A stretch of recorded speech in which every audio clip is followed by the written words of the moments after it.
안녕하세요. 라이프노트입니다. 오늘 제가 갖고 온 주제는 남을 부자로 만들어주는 소비 습관에 대해서 이야기를 한번 해볼까 합니다. 남을 부자를 만들어주기 때문에 내가 가난해지는 거죠. 그럼 내가 가난한 이유가 뭐라고요? 왜 똑같이 소비를 하고 내 재산은 그대로인데 왜 나의 소비를 당한 사람은 부자가 되어 있을까라는 생각입니다. 이게 좀 이해가 가는 분도 있겠지만 공감을 잘 못하시는 분들도 계실 겁니다. 특히 젊은 사람들이라면, 특히 MZ분들이라면, 청년분들이라면 나의 소비로 왜 남이 부자가 되지라는 생각을 잘 안 하고 씁니다. 그냥 이 돈은 조금 큰 돈에 속한다, 큰 액수에 속한다라고 하면 조금 아끼거나 모았다가 쓰려는 경향이 있는 거고, 조금만 내 지갑에서 해결이 될 수 있는 돈이다 하면 가볍게 여기고 그냥 스쳐 지나가듯이 쓰기도 한다라는 거죠. 그런데 똑같은 돈을 벌더라도 누구는 차곡차곡 돈을 모으는 사람이 있고 누구는 계속 통장이 비어있는 사람이 있죠. 그 이유는 소비 습관 때문에 그런 거다라고는 알고는 있겠지만 사실 소비 습관의 차이가 나는 거는 인식, 마인드의 차이도 있기 때문에 난다고 생각을 합니다. 왜냐하면 마인드의 차이가 나기 때문에 행동이 변화되는 거거든요. 그런데 마인드가 남들과 똑같기 때문에 남들과 달라야 돈을 모을 수 있는 건데 남들과 똑같은 생각을 하기 때문에 결국 나의 행동은 바뀌지가 않고 저축이 진행되지 않는 거죠.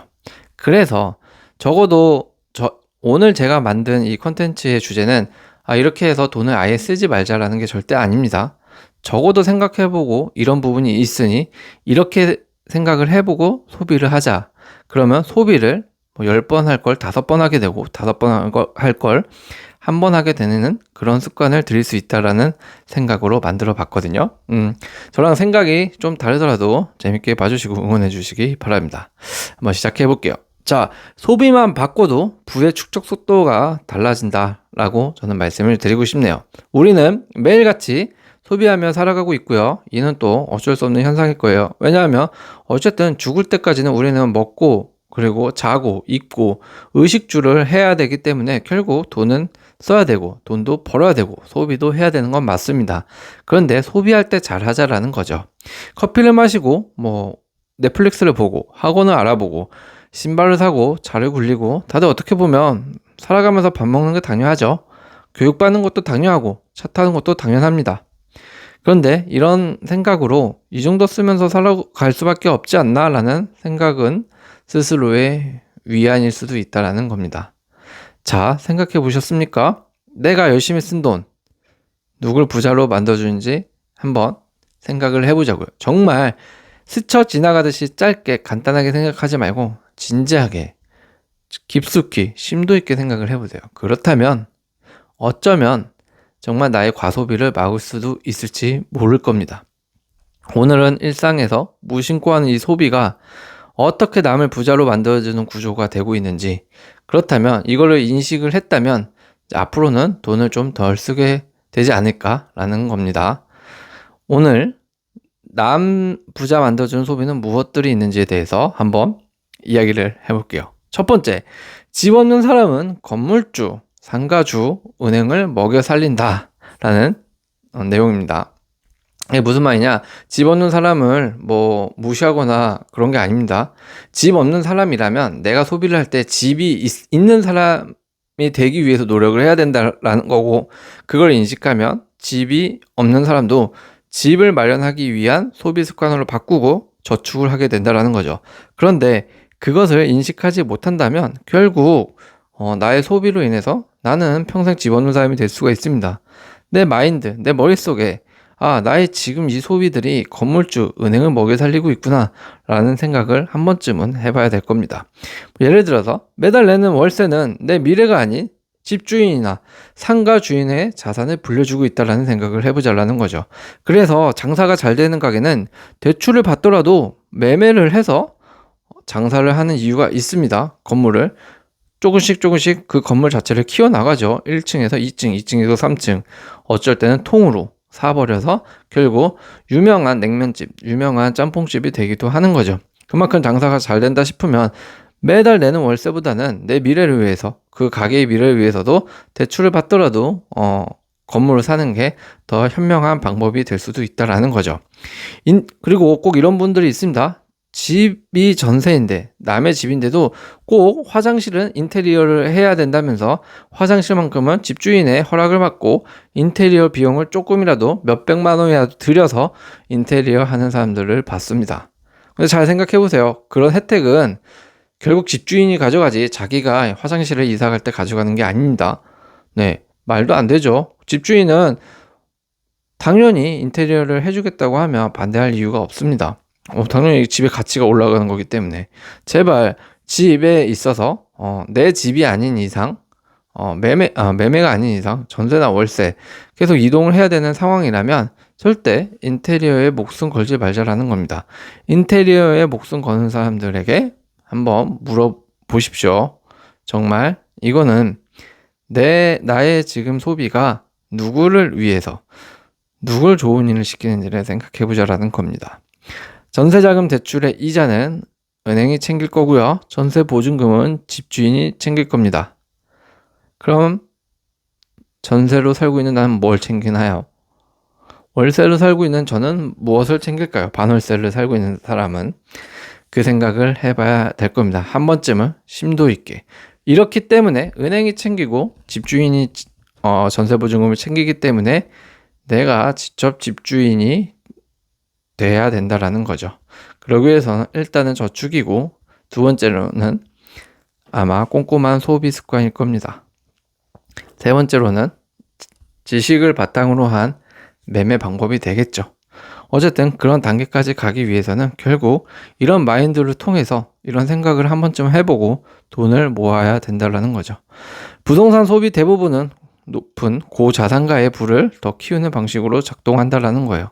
특히 최근 몇 년간 부동산 가격이 급등했죠. 그리고 금융장산이 편중이 되고 세제나 이런 정책적 혜택 등이 특정 계층에 집중되기도 했습니다. 사실 이거를 부인하는 사람은 아무도 없어요. 국가가 오히려 특정 소수를 부자로 만들어주는 구조다라고 비판이 계속 제기됐지만 비판만 제기됐지 바뀌지는 않습니다. 결국 현실 구조는 밑에서 떠받쳐주는 구조가 되고 위에 어떤 상위 계층, 특정 계층만 계속 배부른 형태가 되어 가고 있다는 거죠. 이것을 비판하고 불평한다고 해서 바뀌진 않기 때문에 내가 이렇게 되기 위함을 항상 인지를 하고 소비를 해야 된다는 거죠. 특히 우리 MZ분들 같은 경우는요. 자, 두 번째. 금융상품에 가입할수록 누가 웃는다? 영업사원과 운용사만 웃는다라는 사실. 이런 유명한 증권사들이 있죠. 국내 주요 증권사들이 개인 투자자의 빈번한 매매에서 거래 수수료로 수익의 원천이 된다는 사실을 아셔야 될 겁니다.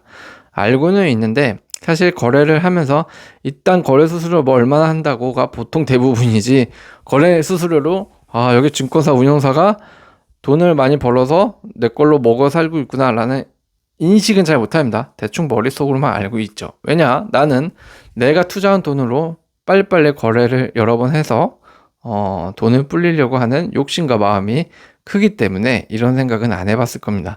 하지만 금융상품이라는 것은 결국 돈 넣고 돈 먹기이기 때문에 괜히 영업사원과 괜히 증권사가 괜히 운용사가 이렇게 수수료를 받아가면서 일을 하는 게 아니라는 것을 한 번쯤은 머릿속에 진지하게 넣고 행동을 해봐야 할 겁니다. 그러면 거래 수수료가 아까워서라도 정말 신중하게 거래를 하게 될 거고 10번 할 거 5번 할 거 3번 거래를 하게 될 수도 있습니다. 정말 사실이에요. 그렇기 때문에 이 거래 수수료에 대해서는 한번 생각을 해봐야 될 거예요. 2024년 삼성증권의 거래 수수료만 약 6천억 이상의 영업수익을 기록했다고 합니다.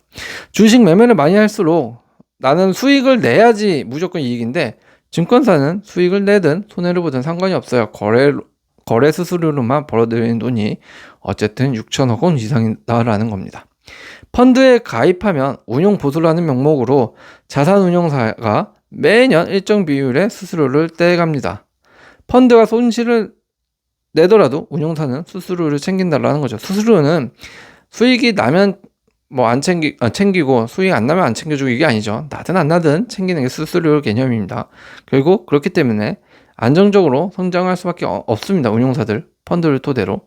특히 TDF나 EMP 같은 이런 ETF 같은 이런 장기 투자 유도형 상품들은 평생 수수료를 낼 가능성이 크기 때문에 자산 운용사에 매우 유리한 구조이죠. 그래서 이것들을 매우 권하는 경우가 있습니다.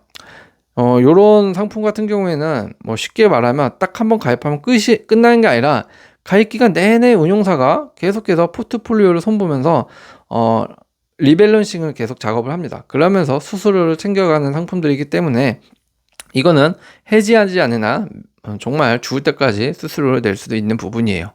결국 내가 주식으로 수익을 내든 안 내든 상관없이 증권사와 운용사는 나의 돈으로 편안하게 웃고 먹고 돈잔치를 하고 있다라는 생각을 해봐야 할 겁니다. 두 번째로는 카드론, 보험, 대출, 이자 이런 것들은 누구를 위한 거다? 다 그金融기관과 그들의 주주들의 수익으로 이루어진다. 신용카드는 카드론 리볼빙 현금 서비스 내 고금리 대출로 연 15%에서 19% 이상이 되죠. 굉장한 이자 수익을 올리고 있고요.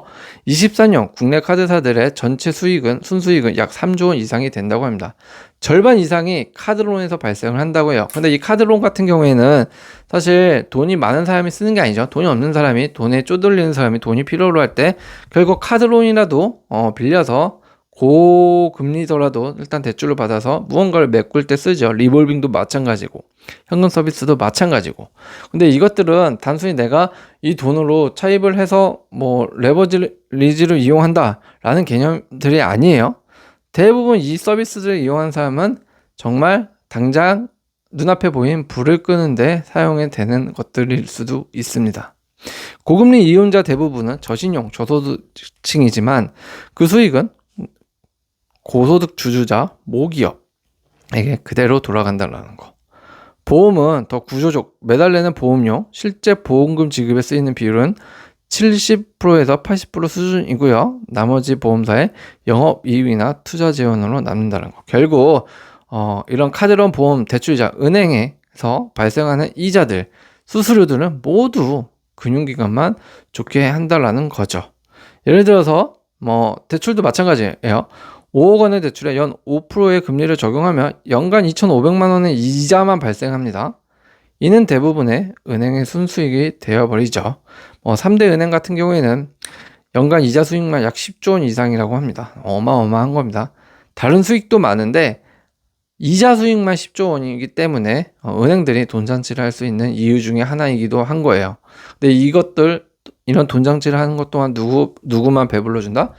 은행 직원, 그리고 뭐 펀드 기관, 투자자들에게만 배당이 되는 거죠. 당연히 투자를 했으니까 그렇겠지만, 자, 여기서 말씀을 드리고 싶은 거는 무엇이냐? 결국 내가 쓰는 것도 뭐 어쩔 수 없는 상황에서 대출 뭐 100번 이해한다 치더라도 내가 정말 가볍게 쓸 수 있는, 단순히 뭐 백수라서 아니면 무직이라서 카드가 뭐 신용카드에 이런 카드 대금들이 밀려서 리볼빙을 해야 되거나 이것들을 메꾸기 위한 카드론, 현금 서비스를 쓰는 사람들도 있는데, 이런 부분은 심도 있게 자신을 반성하고 이런 일이 발생하지 않도록 해야 합니다. 은행의 좋은 서비스다라고 생각하고 절대 쉽게 이용을 하면 안 된다라는 거죠. 가상자산 거래 수수료도 생각을 해보셔야 될 겁니다. 코인이라고 하죠. 코인이 지금도 계속 핫하게 계속 진행이 되어 오고 하는데, 국내 거래소 유명하죠. 업비트, 빗썸, 요 두 가지가 큰 빅2 거래소인데 거래 수수료가 0.05에서 0.25 굉장히 작습니다. 이렇게 작기 때문에 사실 되게 무시해요. 이거 뭐 몇백 원, 몇천 원 안 해 하고, 그래서 정말 코인은 수시로 뭐 수백 번, 수천 번 사고 팔고를 할 겁니다. 딱 우리가 딱 말을 하고 있는 뭔가 이런 비트코인 뿐만이 아니라 비트코인 외의 코인들이라고 하죠.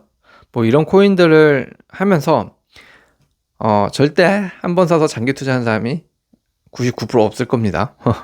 그렇기 때문에 정말 이 코인 세계는 이 수수료가 작은 대신에 증권보다도 더 매매가 훨씬 많이 이루어진다. 횟수가. 그리고 365일 일어나기 때문에 거래 수수료는 만만치가 않다. 일단 1조 원의 거래가 일어나면 하루에 최대 25억 원의 수수료가 빠져나가는 겁니다. 21년에서 23년 2년 동안의 업비트 연간 수수료의 수익은 4천억 이상이고요. 이는 대부분 두나무 대주주죠. 업비트, 두나무 창업자, 카카오 계열 펀드, 벤처 캐피털 이런 수익으로 전환이 되죠. 업비트 공동 창업자인 요 송치영 의장님이라는 분이 있죠. 30대 후반에 대단하죠. 자산 2조 원을 넘겼습니다. 이는 대부분 자신이 코인을 투자해서 불린 게 아니죠. 업비트를 만들면서 수수료의 수익 배당으로 형성된 자산이라는 거죠. 빗선도 유사한 구조고요. 결국 우리는 돈을 번다 치고 코인으로 진행을 하지만 사실 거래를 여러 번, 100번, 1000번 해도 돈을 버는 사람이 아닐 겁니다. 대부분은 물려 있거나 돈을 잃은 사람일 거예요. 그러면 여러분들의 열심히 100번, 1000번 거래를 열심히 한 이런 수수료는 누가 가져가느냐? 바로 자산 거래소가, 코인 거래소가 가져간다라는 거죠. 알고는 있었어요 라고는 하지만 잘 생각해 보십시오. 여러분들은 돈을 절대 5년 이상 지금 코인을 하고 있을 겁니다. 10년 이상도 됐나요? 어쨌든 5년, 6년 이상 되는데 돈은 못 벌고 있을 거예요. 그런데 5년, 6년 동안 가상자산 거래소는 수수료로 이미 배부르게 잘 먹고 잘 살고 있다는 겁니다. 그러니 잃지 않고 돈을 버는 방법을 더 연구를 해야 될 것 같네요. 코인으로는 돈을 벌 수가 없지 않을까요? 따로 돈 버는 사람은 따로 있겠죠. 어쨌든 이거는 이제 수수료 개념이기 때문에 금융자산이든 증권이든 펀드든 가상자산이든 코인이든 간에 내가 거래를 할 때 부과되는 수수료의 세계를 잘 생각을 해보자라는 겁니다. 자, 이제 교육비로 한번 넘어갈게요. 우리가 대표적인 게 돈을 쓸 때 남을 부자로 만들어주는 항목 중에 하나가 교육비일 겁니다. 특히 자녀가 있다라면 이 교육비, 본인에 대한 교육비도 있을 수가 있겠지만 적용이 되지만 자녀를 키우는 사람의 사교육비에 대해서 저는 좀 말씀을 더 드리고 싶네요. 일단 자녀가 교육비라고 한다면 뭐가 있죠? 결국 학원비일 거예요. 학원비를 더 내냐 마느냐. 이거를 공부도 못 하는데 계속 점수도 안 오르고 있는데 계속 힘들게 엄마, 아빠, 어머니, 아버지들은 맞벌이를 하면서 학원비를 내고 있죠. 그러면 보내야 할까? 그런 고민이 든다면 이런 생각을 한번 해봐야 될 것 같습니다. 자녀가 학원을 다녀서 90점을 목표로 한다면 학원은 안 다니는 게 좋습니다. 100점을 목표로 하거나 실제 몇 번 다녀도 100점을 못 받으면 학원은 그만 다니는 게 좀 좋다고 생각을 합니다. 정말 진지하게 잘 생각해 보면 이 과정은 자녀가 특출을 나지는 것도 아니고요. 결국 그렇고 그러한 대학 정도 가면 잘 가는 거예요. 대부분 이런 과정은 지방대로 이어질 겁니다. 지방대 가면 뭐 위로 정도 하는 수준일 텐데 그러면 계속 학원을 보내야 할까요? 저는 이 방법은 아니라고 생각을 해요. 개인적인 거지만 이 방법은 부모는 점점 가난해지고 학원 원장은 부자가 되는 결과로 저는 이어지는 행위라고 생각을 합니다. 차라리 내 자녀가 100점을 받을 수 없는 그런 지금 교육 형태라면 차라리 미리 내 자녀가 공부 쪽 분야가 아니라는 판단을 재빨리 하시고 빠른 진로 전환이 필요한 게 좀 맞는 것 같고요. 오히려 자녀를 위해서는 계속 교육비를 대면서 그래 지방대라도 가야 사람 구실을 하는 거다라는 그런 생각하지 마시고 그건 옛날 생각입니다. 요즘은 시대가 바뀌었어요. 학원 대학을 가지 말라라는 건 아닌데 더 자녀를 위한 방법은 오히려 훗날에 잘 살게 만들어주는 방법일 수도 있지 않을까요? 안 되는 공부를 억지로 시킨 것보다 그러기 위해서는 실전적 금융 공부를 좀 시켜주고 그 자녀가 20세가 될 때까지 학원비를 오히려 모아서 20세가 되면 그 학원비를 너에게 줄 테니 너는 그동안 금융 공부를 한 그런 기초 지식과 어떤 실무적인 그런 방법들을 토대로 장사를 한번 사업을 하게 해주는 게 오히려 부모도 윈윈 될 수도 있는 거고 자녀도 윈할 수 있는 방법이 아닐까라는 생각을 해봅니다. 내가 교육비를 내서 스스로 영어 공부하는 것도 그래요. 내가 영어를 잘 배우고 싶어서, 늘고 싶어서 매달 아르바이트나 아니면 회사를 다니면서 저녁마다 학원을 다녔다. 그런데 진짜 6개월, 1년 이상 했는데도 성적이 안 오르고 영어 실력이 안 된다 하면 그거는 과감하게 관두는 게 맞다라는 겁니다. 교육비 정말 잘 생각해 보십시오. 여러분들이 다니고 있는 학원 원장은 호의호식할 수 있는 아주 좋은 방법들이 되겠죠. 여러분들을 토대로 삼아서, 여러분들의 돈을 토대로 삼아서 아주 호의호식하고 부자가 되고 있을 겁니다. 그런데 여러분들은 영어 실력이 늘었나요? 일본어가 늘었나요? 회계시험에 붙으셨나요? 계속 되지도 않는 공부에 학원비에 열정만 쏟고 그래도 이게 나은 길이다라는 자기 위로를 하면서 다니는 게 과연 맞는가? 정말 누굴 위한 교육이고 누굴 위한 교육비를 지출을 하는 건지 잘 생각을 해봐야 될 것 같습니다. 소비재 생활 이런 명목도 잘 생각해보면 누굴 부자 만들어주는지 생각을 해볼 수 있을 겁니다. 무심코 먹는 이런 브랜드 커피들 글로벌 대기업의 고액주주 수익으로 돌아간다는 사실을 알고는 있을 겁니다. 예를 들어서 스타벅스 코리아 같은 경우에는 본사 50%, 신세계 50% 지분 구조로 로열티를 지불하죠. 24년 2조 원을 돌파했고요. 영업이익만 2천억 원대. 그 수익의 상당 부분은 글로벌 본사 주주의 몫으로 돌아간다라는 겁니다. 자주 마시는 아메리카노가 미국 주주 배당금 일부가 되는 구조죠. 차라리 아메리카노를 마시지 말고 스타벅스에 주식 투자하는 게 낫다라는 판단이 들겠죠. 명품 브랜드 소비, 루이비통, 샤넬 등 이런 게 있죠.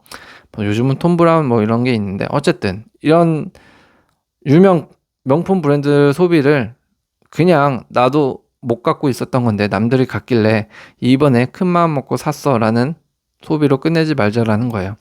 루이비통 CEO가 2024년 세계 1위 부자였습니다.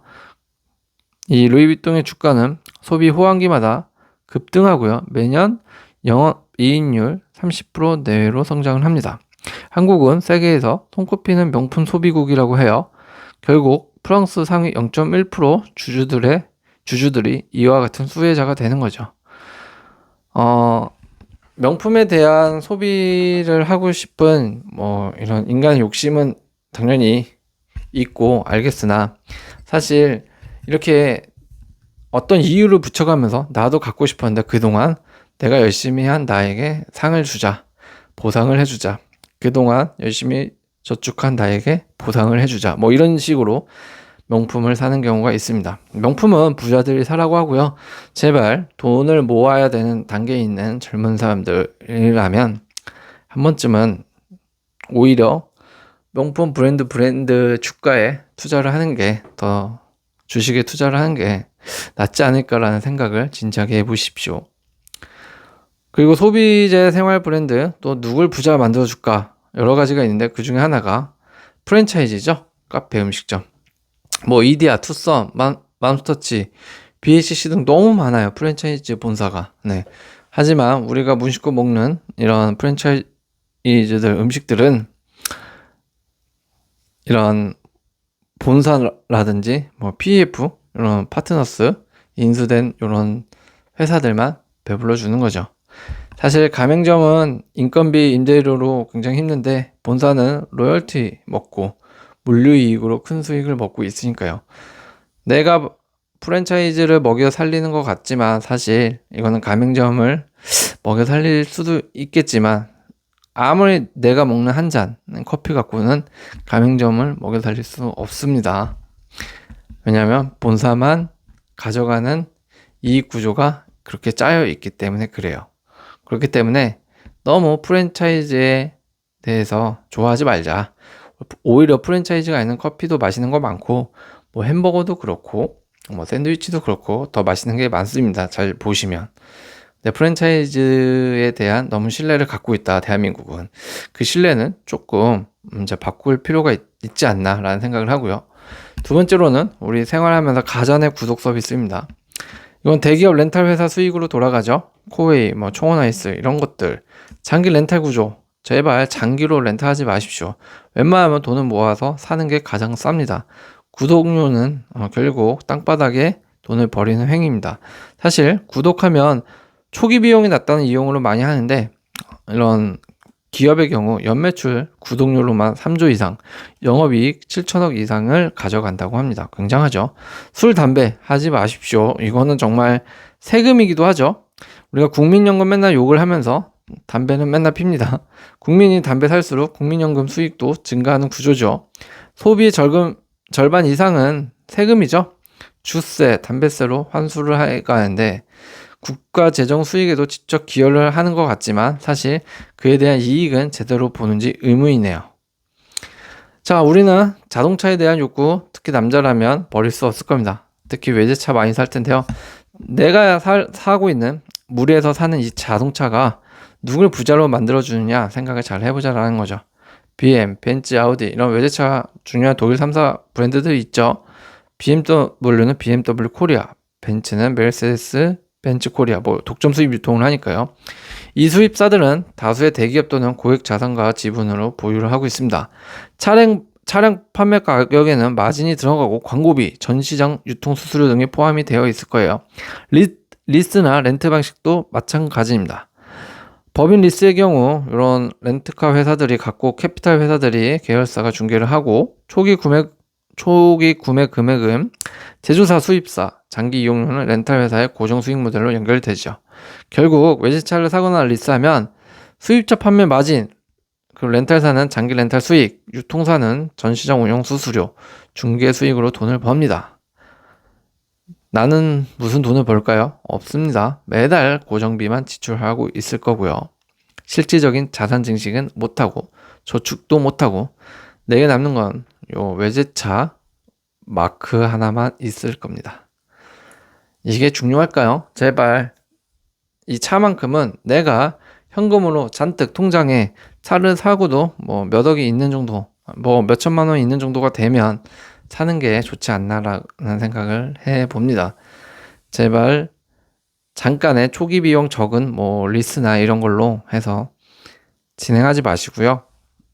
이런 외제차를 사기 전에 그냥 국산차를 사고 다니면서 좀 더 돈을 잘 벌거나 모으고 나서 진행을 해보는 게 낫지 않나. 나의 소비로 영업사원은 행복한 주말을 보내고 있다라는 거 잘 생각해 보십시오. 택시 호출 앱 누굴 부자로 만들어주는 거 너무 사소한데요? 라고 생각할 수도 있는데 이것도 잘 생각해 보자고요. 술 먹고 어떻게 들어가요? 결국 택시를 시켜야 되는데 맞습니다. 택시를 불러야 되죠. 근데 택시는 요즘 잘 안 잡혀요. 결국 다 요즘은 호출 앱으로 써야 되기 때문에 어쩔 수가 없어요. 어쩔 수 없이 플랫폼을 써야 돼요. 그렇다고 하는데 보통 카카오티 이런 회사들 타다 주요 택시 플랫폼이 몇 개 있죠. 호출 한 건당 기사에게서 수수료, 일반 호출과 우선 배차 등 나뉘어서 돈을 부과를 하죠. 카카오티 같은 경우에는 일반 호출은 무료인데 빨리 잡히는 호출 서비스로 해가지고 블루나 벤티 이런 수수료가 더 높게 올라가는 것도 있습니다. 그러니까 되게 방법도 여러 가지인데 호출하는 방법도 돈을 더 주면 더 빨리 온다, 아니면 더 큰 차가 온다, 더 안정적인 차가 온다 라는 이유로 수수료를 더 내고 부르는 경우도 있습니다. 택시기사 수입 중 일부가 플랫폼 수익으로 이전되기 때문에 사실 실제 기사님들은 개인 택시 하는 기사님들도 예전보다는 더 수익이 못하다고 하네요. 요약하면 어쨌든 택시 호출 앱을 사용할수록 택시 기사 수익이 좀 줄어드는 것도 있을 수 있고요. 당연히 수수료는 플랫폼 본사만 좋고 거기에 투자자들이 좋은 일이 되는 거겠죠. 차라리 그냥 여러분들이 투자자가 되십시오. 그럴 바에는 단 10,000원, 100,000원이라도 투자를 해서 그게 나을 것 같습니다. 택시 호출 앱으로 이득을 보는 게 아무도 없습니다. 결국 대기업이 살면 일자리도 창출되고 다시 그걸로 돈 버는 사람들이 소비해줘서 경기가 잘 돌아가면 좋은 거 아닌가요? 라는 생각하는 분들도 계세요. 그리고 요즘은 밤에 술 먹고 들어가려면 택시가 그냥 안 잡혀요. 앱 호출 해야 부를 수 있는데요? 라는 마인드가 깔려 있다면 아직은 제가 볼 때는 조금 더 즐기시고 돈 모을 준비는 안 된 것 같습니다 라고 말씀을 드리고 싶네요.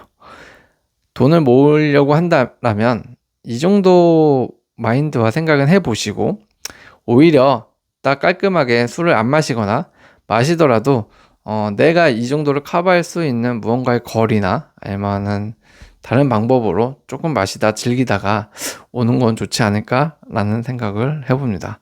택시 호출앱도 이게 어쩌다 한 번은 괜찮아요. 근데 제가 여기서 택시 호출앱까지 써가면서 이 생각을 해보라고 말을 하는 이유는, 굉장히 술을 자주 마시고 밤마다 택시를 불러서 오는 사람들에게 조금 타겟이 되는 어떤 말이겠죠. 그런 말이기 때문에 그런 거예요. 네. 어쩌다 1년에 뭐 한두 번 마신다, 이건 괜찮습니다. 자, 돈을 또 누구까지 부자를 만들어주느냐 생각을 해봤더니 취미까지 누굴 부자를 만들어주네요. 취미라고 한다면 보통 특히 여자분들이라면 이런 콘서트 VIP석을 많이 가더라고요. 뭐 BTS, 아이유, 세븐틴 인기 가수들 콘서트들 VIP석은 1인당 30만원에서 50만원 이상을 합니다. VIP 티켓은 빠르게 매진되고요. 전체 수익의 20-30% 이상을 차지합니다. 기획사는 티켓 수익뿐만 아니라 굿즈, MD, 영상 콘텐츠 등으로 수익을 다각합니다. 결론은 팬의 감정을 자극해서 소비를 하게 만들고, 연예기획사는 돈이 늘어난다라는 거. 특히 하이브의 BTS 굿즈 매출 상품을 연간 1년에 수천억씩 벌어간다고 합니다. 아이돌이 착용한 티셔츠 하나가 수십만 장 팔리니까 말은 다 한 거죠. 팬심을 이용한 소비는 사적 감정의 발현이자 누군가의 사업 모델이 된다라는 거예요.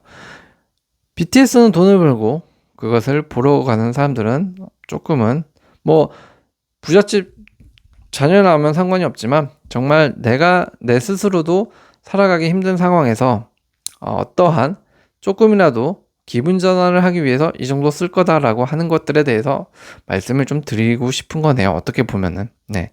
내가 돈이 많다, 아니면 집안에 돈이 많다, 이거는 안 들으셔도 됩니다.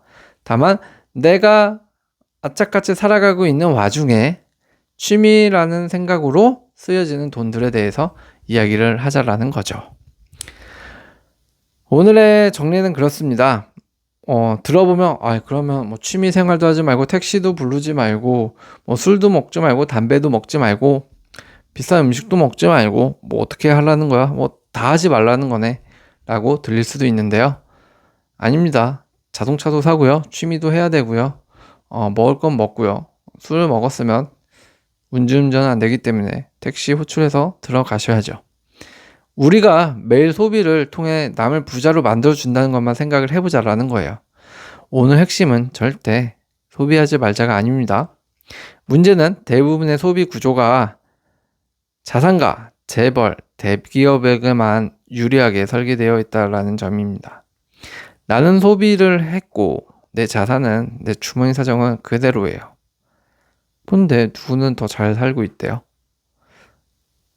그게 자산 양극화와 구조적 불평등의 정체라고 생각을 합니다. 자산 양극화가 왜 생기나요? 구조적 불평등이 왜 생기나요? 사회적 이슈이기도 하고 한 번쯤은 생각을 해본 주제거리라고 생각을 하는데, 이런 이유는 저는 여기에 있다고 생각합니다. 소비 문제. 내 소비가 누군가를 부자를 만들어주니까 양극화가 생기는 거예요. 그리고 나는 그냥 즐겼을 뿐인데, 나는 그냥 마셨을 뿐인데, 나는 그냥 한번 좋은 옷을 산 것 뿐인데, 명품을 산 것 뿐인데 라고 하지만, 나는 한번 했던 그 소비의 시스템은 누군가를 구조적으로 부자로 만들어준다라는 거죠.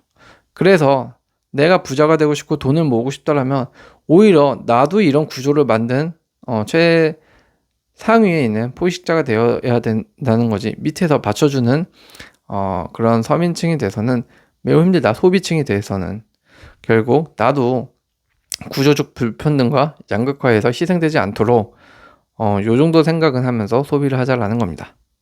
오늘부터 한번 실천해 보십시다. 로컬 브랜드 소상공인, 사회적 기업의 소비를 집중해 보십시오. 굉장히 좋은 거 많습니다. 플랫폼보다는 직접 거래를 해보시고요. 대기업보다는 작은 가게를 한번 이용해 보세요. 아기자기한 것도 굉장히 많고요. 의외로 레어 아이템들도 많습니다. 자기 개발형 소비보다는 경험, 관계, 중심 소비로 한번 전환을 해보시고요. 소비 외에도 노동, 투자, 공공성의 가치를 좀 함께 고민을 해봐야 되지 않을까라는 생각으로 만들어 봤습니다. 오늘도 시청해주셔서 감사합니다.